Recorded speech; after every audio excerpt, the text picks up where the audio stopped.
રાજ્ય અત્યારે દુઃખી અને ભાવુક છે। રાજકોટથી સતત જે દ્રશ્ય સામે આવી રહ્યા છે એ કોઈ પણ માણસને હચમચાવી દે એવા છે।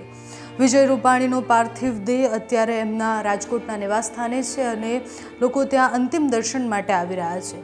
અમિત શાહ જ્યારે ત્યાં પહોંચ્યા, એમને પુષ્પાંજલિ આપી, બાદમાં અંજુબેનને મળી અને એમની સાથે કંઈક વાત પણ કરી। અંજુબેનની સ્થિતિ છેલ્લા 2 દિવસથી જે જોઈ રહ્યા છીએ ખૂબ ભાવુક કરે એવી છે। સતત એમના રડતા આવતા વિડીયો, એ જે રીતના પડી ભાંગ્યા છે વિડીયો, અમિત શાહે આજે એમનો હાથ પકડી અને એમને સાંત્વના આપી છે।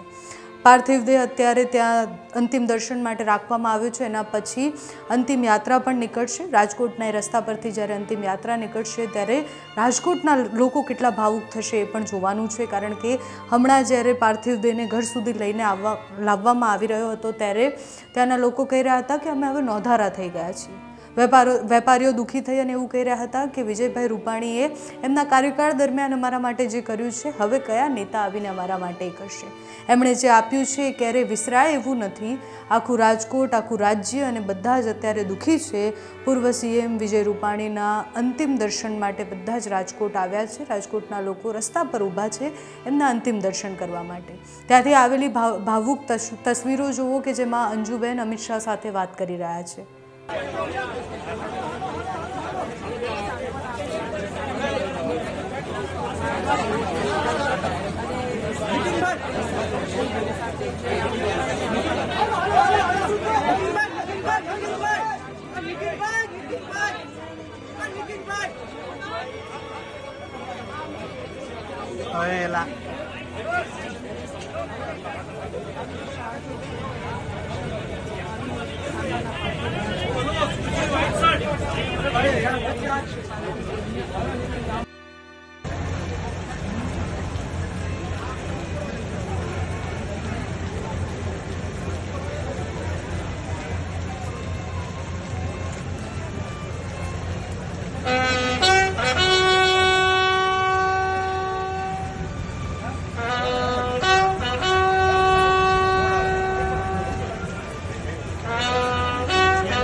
હોય તો બધા